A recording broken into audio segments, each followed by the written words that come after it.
Assalamualaikum warahmatullahi wabarakatuh. Perkenalkan, nama saya Safatin Mahmudah dari Universitas Pesantren Tinggi Darul Ulum, Fakultas Agama Islam, Prodi Pendidikan Agama Islam. Di sini saya akan memenuhi tugas mata kuliah pengembangan bahan ajar PAI, dosen pengampu Ibu Siti Asiah, SPD MPD. Di sini saya kebetulan kebagian handout. Saya mengambil materi dari kelas 4 biologi tentang tumbuhan sumber kehidupan di bumi. Kegiatan pembelajaran yang pertama, kompetensi dasar.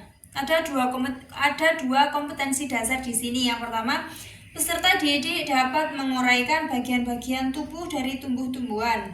Yang kedua, peserta didik mampu menganalisis fungsi dari masing-masing bagian tubuh tumbuhan. Capaian pembelajaran, siswa dapat mengidentifikasi masalah yang berkaitan dengan pelestarian sumber daya alam di lingkungan sekitarnya dan kaitannya dengan upaya pelestarian makhluk hidup. Kegiatan pembelajaran yang pertama, hari ini kita akan belajar tentang bagian tubuh tumbuhan serta fungsinya. Tahukah kamu, tumbuhan itu mempunyai bagian tubuh juga seperti manusia dan hewan. Tumbuhan juga butuh makan, jadi tumbuhan juga memasak seperti manusia. Bedanya, tumbuhan memasaknya bukan di dapur seperti kita, akan tetapi pada bagian tumbuhnya. Kita bahas satu persatu ya. Pada umumnya, tumbuhan dibagi menjadi 3 fungsi. Yang pertama, untuk pertumbuhan. Yang kedua, perlindungan diri atau adaptasi. Yang ketiga, alat berkembang biak. Sekarang kita membahas akar dulu. Yang pertama, akar dibedakan menjadi 2, yaitu akar tunggang dan akar serabut. Yang dimaksud dengan akar tunggang adalah akar yang tumbuh dari batang masuk ke dalam tanah. Cabang-cabang akar akan keluar dari cabang utama. Akar jenis ini biasanya dimiliki oleh tumbuhan dikotil seperti pohon jambu, pohon jeruk, pohon mangga, dan pohon cabai. Dan untuk akar serabut adalah akar yang keluar dari pangkal batang. Akar ini menggantikan akar tunggang yang tidak berkembang. Akar ini biasanya dimiliki oleh tumbuhan monokotil, misalnya tanaman padi, jagung, dan rumput. Selanjutnya, tumbuhan terdiri dari beberapa bagian, yaitu yang pertama daun, ada buah, bunga, batang, dan akar. Tadi kita sudah membahas tentang akar ya. Sama seperti manusia, bagian tubuh tumbuhan juga memiliki peran dan fungsi masing-masing. Yang pertama, dari daun. Daun berfungsi untuk membuat makanan. Makanan ini dibutuhkan agar tanaman bisa tumbuh. Yang kedua, fungsi dari buah. Tempat menyimpan cadangan makanan, melindungi biji dalamnya. Yang ketiga, fungsi dari batang. Menghantarkan air, nutrisi, dan makanan ke seluruh bagian tumbuhan. Yang keempat, bunga. Tempat perkembangbiakan tumbuhan. Bunga yang sudah berkembang biak akan menjadi biji. Biji inilah nanti yang akan ditanam. Yang terakhir yaitu akar. Fungsi dari akar menyerap air dan nutrisi dari dalam tanah serta berfungsi sebagai penopang tumbuhan. Selanjutnya, kita akan mempelajari akar lebih jauh lagi. Akar juga bisa menjadi tempat cadangan makanan bagi tumbuhan, seperti wortel. Tanaman wortel memiliki jenis akar tunggang. Tanaman ini menyimpan makanan cadangannya di dalam akar. Akar adalah bagian yang penting bagi tumbuhan. Jika akar dipotong, maka tumbuhan tidak bisa mengambil nutrisi dari dalam tanah. Akhirnya, tumbuhan tersebut akan mati. Selanjutnya kita masih membahas tentang akar, yaitu lalu Lalu bagaimana jika cadangan makanan disimpan di akar serabut?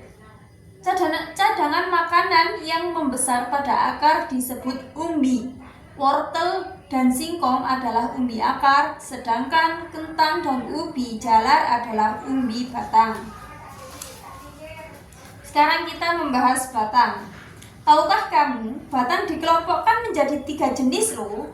Yang pertama ada batang kayu, yang kedua batang basah, dan yang ketiga batang rumput. Batang kayu memiliki ciri yang keras dan kuat karena sebagian besar terdiri atas kayu. Sedangkan batang basah mempunyai batang yang basah, lunak, dan berair. Contohnya di makanan bayam ya, seperti di gambar ini. Yang ketiga batang rumput. Batang rumput tidak keras, akan tetapi memiliki ruas-ruas dan berongga. Contohnya ini serai, padi, rumput, itu termasuk batang rumput. Sekarang kita membahas daun. Pada batang terdapat daun di ranting-rantingnya dan dikelompokkan berdasarkan tulang daunnya. Tulang daun berfungsi sebagai pembuluh darah, yaitu mengalirkan air dari batang ke daun dan mengalirkan makanan dari daun ke batang. Seperti tulang manusia, daun memiliki struktur tulang yang berbentuk dan terstruktur. Yang pertama ada tulang daun melengkung, yang kedua tulang daun menjari, yang ketiga tulang daun sejajar, yang keempat tulang daun menyirip. Selanjutnya kita membahas tentang bunga. Apa sih bunga itu? Bunga adalah bagian tubuh tumbuhan yang menghasilkan biji. Bunga adalah tempat penyerbukan pembuahan berlangsung. Ini bagian-bagian dari bunga. Yang pertama ada kepala putih, yang atas sendiri kepala putih, tempat menempelnya serbuk. Terus kemudian ada serbuk sari, fungsinya bagian alat kelamin jantan. Yang ketiga ada tangkai putih.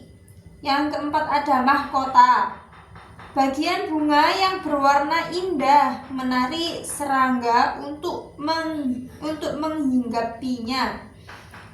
Yang keempat ada kelopak, yang kelima ada tangkai, dan yang terakhir ada bakal biji, tempat tumbuhnya biji setelah terjadi perkembangbiakan. Ini contoh bunga yang tidak sempurna seperti yang di atas ini ya. Oke, yang terakhir manfaat tumbuhan bagi manusia. Yang pertama sumber bahan pangan, yang kedua ada bahan perabot rumah, jembatan, dan lain sebagainya. Contohnya itu almari kan dari kayu kan juga tumbuhan. Yang ketiga bahan pembuatan obat-obatan, misalnya minyak kayu putih dan jamu tradisional. Sekian, terima kasih dari saya. Wassalamualaikum warahmatullahi wabarakatuh.